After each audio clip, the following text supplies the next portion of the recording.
a little while ago I saw an article talking about this billionaire guy that wanted to build some sort of like array orbiting the Earth that would just kind of reflect the sun and concentrate it onto a field of solar panels.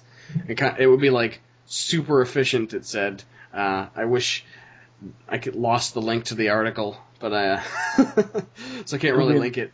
But the article's not really important. It was just the fact it's a logical solution to a problem that we need dire help. It was just the fact that this billionaire guy is paying scientists to do this crazy thing that probably or might not work. So, what I wanted to discuss was, if you were a billionaire, what emerging technology or fringe science or something that needs funding, what would you put your money towards? If anybody wants to start. Space travel. Yeah, I was going to say space travel is the most anything specifically answer. you would want to do? Like if you had to come up with your own idea to actually how to go to a certain place or what you would do for it?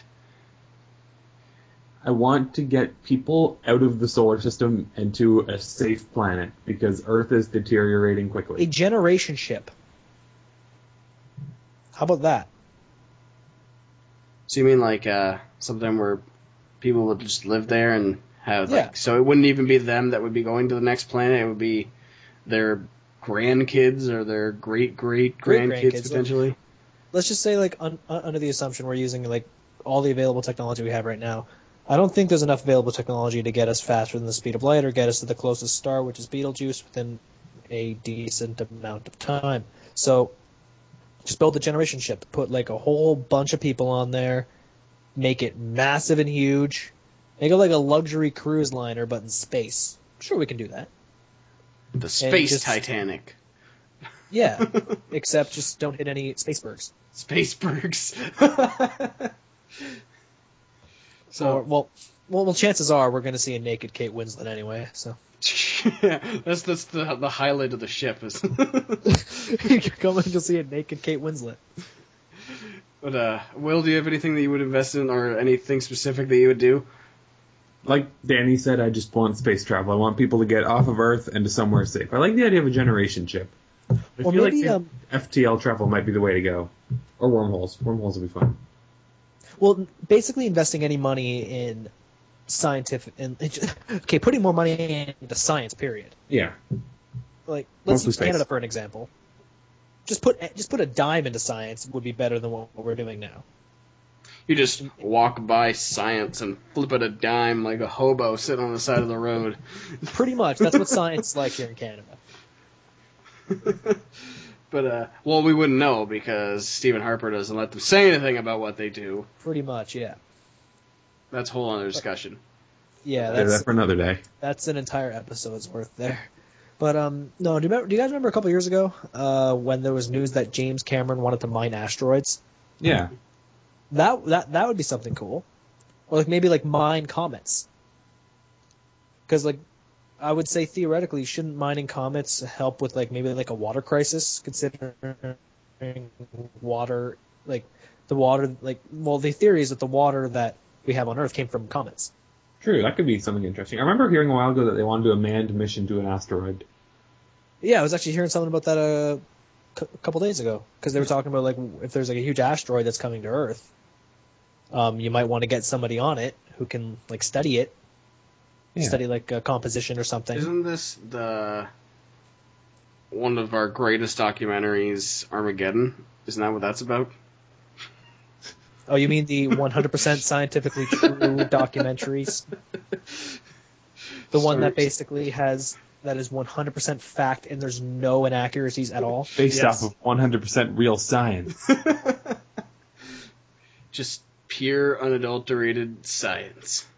Goes down. Basically, every single time I hear Armageddon, I just want to go to people and say, hey guys, this is true, I promise. But it's a really cool documentary in the library.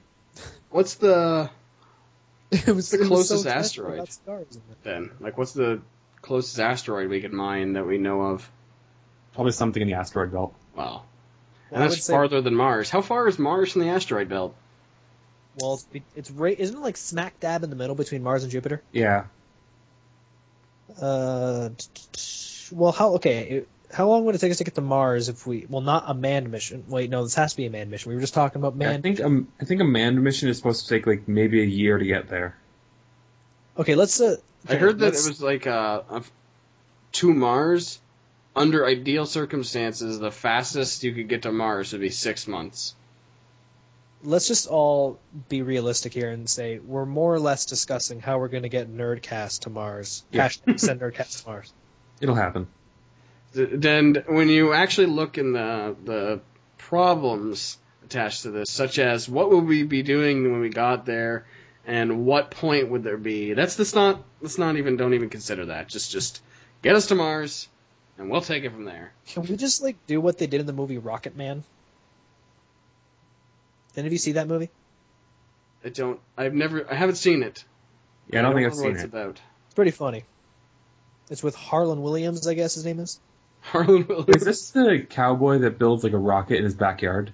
No, it's about Harlan Williams is not the smartest man alive, but apparently he becomes an astronaut.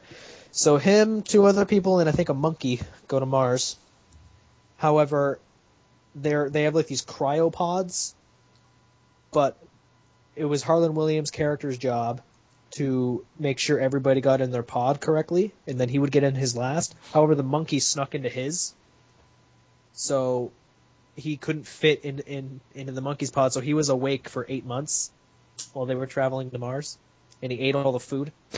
And then the movie ends with the same thing happening. With on the return trip, the monkey sneaks into his pod again. Seems creative. Which basically is a really grim ending, because if you think about it, there is no food on that ship. You'd think he would just rip the monkey out of this cryo thing the first time around. Although I'm not a cryogenic scientist, but I'm pretty sure that... I don't know.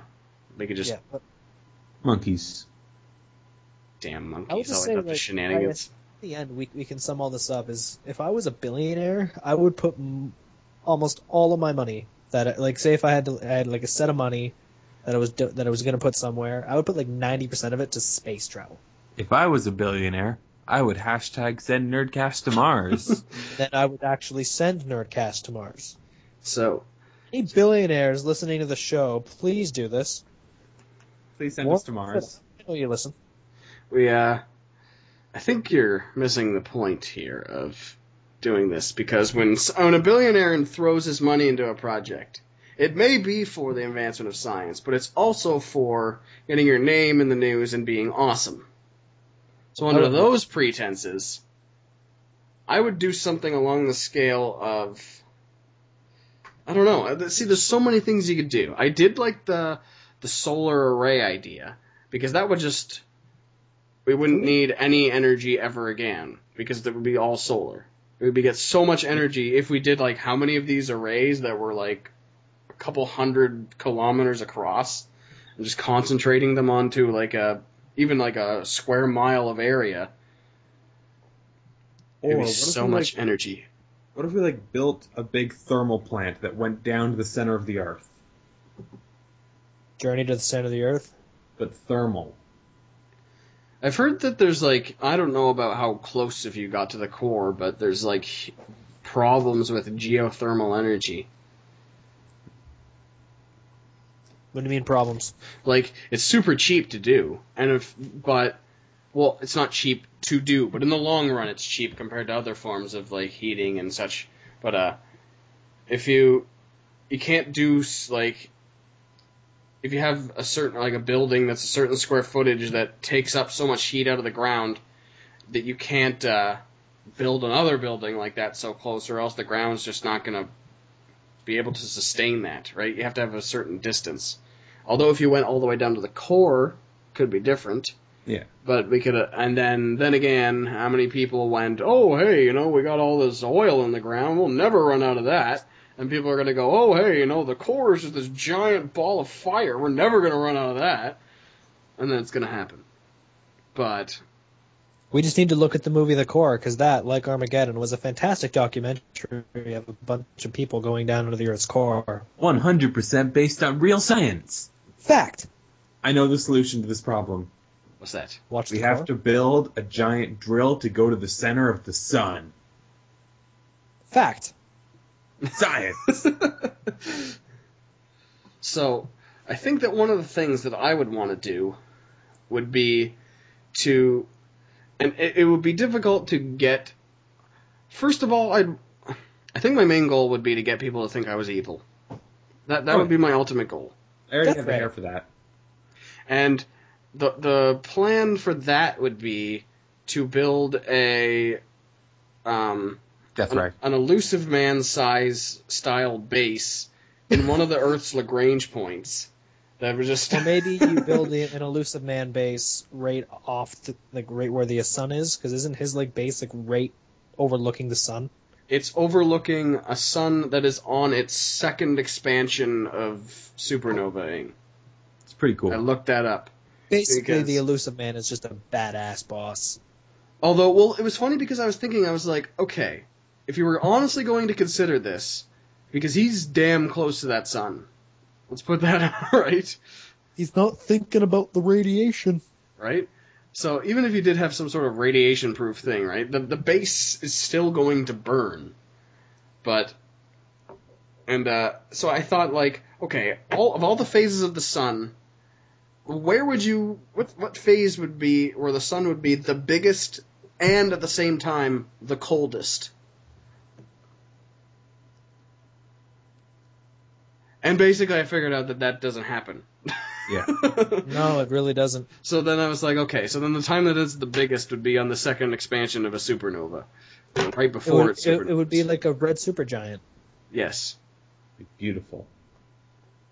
Because it pulses. It gets big, and then it goes back down, and then it gets really big, and then supernovas. Right? Yeah. Yeah, pretty much. Or it could just, if it doesn't get as big, it'll just nova, and eventually turn into a white dwarf. Yeah. Or, no. The best would be, is that if it goes into a supernova, there are two there are two possible scenarios what happens if it's supernovas. It becomes a black hole or a neutron star. It would be so cool if it became a neutron star. That'd be pretty cool. Either way, you're screwed, but still, it'd be cool. It's still pretty awesome. Yeah. So that would be one of my things. It'd just be to build a giant base that I would live on, and I only select people would get to come to this base. And I wouldn't call it traveling to the base, even though that would be what it was. I would call it ascending to the base. Just because I'm that, pretentious at this point of my billionaireism. Basically, you become the biggest prick ever. And I think that before this would happen, I would... first of all, before this would happen, I would take my billion and invest it. I would hire 100 of the greatest investment bankers ever and invest my money tenfold into other companies. And then my money would come back and I would be a trillionaire or whatever. What's the one above trillionaire? I don't even remember. What's after trillion? Quadrillionaire? Oh, yeah, so I would be a quadrillionaire.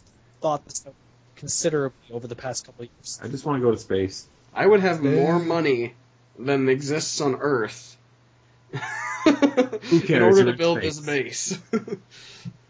But I think the real question is, are Will and I invited? Oh, yes. You'd be first on the list of ascension. Okay, cool. Awesome.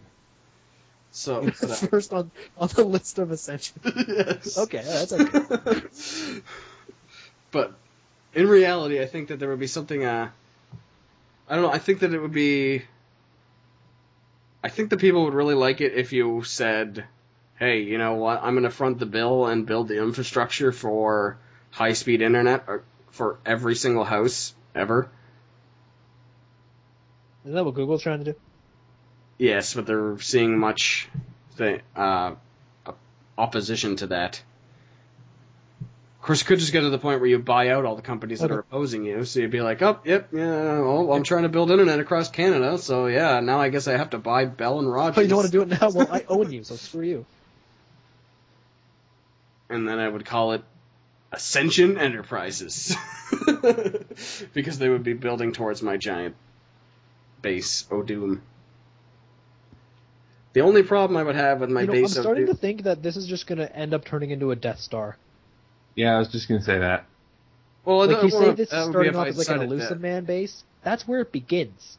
It would be just phase 1. It would be if I just decided to outfit it with weapons, and that's totally up to me. That would probably cause some sort of nuclear war. As long as you give me the opportunity to like fly to it and say that's no moon, that's a space station. But what if I have the technology to be the only person to have weapons capable of reaching the Earth from my base? What do you mean? What'd you say again? Like, if nobody has the technology to make a weapon that would be able to reach my space base, then I don't have to worry about anything. We would build a Terminator. And I would just start firing the laser off at the equivalent of being... So it would just be like firing by the Earth, and so it would be the equivalent of an old, like, some kind of southern guy just dancing around shooting his gun into the air, like, yeehaw! And I'd be firing my laser past Earth. I swear to God, if you Alder on us, I'll be so pissed. Don't you dare Alder on us. Or I would just make some sort of super cooling laser, and I could etch my name in the sun. And every single time we look up, we just see Lee. Well, at least you would for 8 minutes when the light... That's true, yes. So, but yeah. But no, in all seriousness, I think that investing in some sort of space, like travel to Mars, or doing something like that, or even just going around and kind of like seeing different things that... Because, I don't know, it would be... Would you think you guys would invest in any kind of military technology? No, I think that's a bad idea. No, probably not. What about invisibility cloaks? Probably. That's military technology. If it's stuff like that I can see having, like, consumer use later on... Stuff I can see having the cool factor gets the Will stamp of approval. I am not going to invest in a really high-powered fighter jet. No. That can, like, the military can honestly go screw themselves. Unless there's alien issues. Because we've all seen what happens with the F-35, and that was just awesome. And we don't need to give the military money, since pretty much, like, almost all of it goes towards military, like, research, doesn't it? Or am I missing something? Like, the government has cut, like, the U.S. government especially has cut, like, so much off of NASA. And, like, the Canadian government has cut so much off of, like, environmental policies and practices. Where's all this money going now? I imagine some of it's to, like, save, because we're all screwed anyway. It's because nobody has any money anymore. I know, but I would imagine, like, also some of it's going to the military. I may be misinformed here, so quote me if I'm wrong. That's because, at least the U.S. is at war, so... Well, that's their fault. Whether or not you agree with the war is a whole other thing altogether. That we won't touch on right now. Because that is not our country's problem right now. It doesn't matter if you agree, disagree, they're still at war, and they still have to fund that war. Yeah. At this point, if you agree or disagree, it does not matter. They are there. Deal with it. And are you going to argue with the U.S. military? Not really. They have guns. From my space base, I might. Otherwise, no. You'd start like a video chat with them, and you're like Dr. Evil from Austin Powers.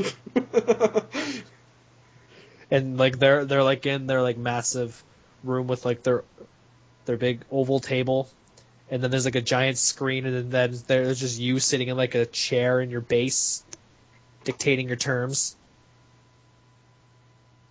But yeah, I think that there would also be a lot of area to expand in like Africa, and I was considering that what would happen if I just took like some sort of relatively stable in terms of like military coups and crime and such, even though that's probably going to be difficult to find.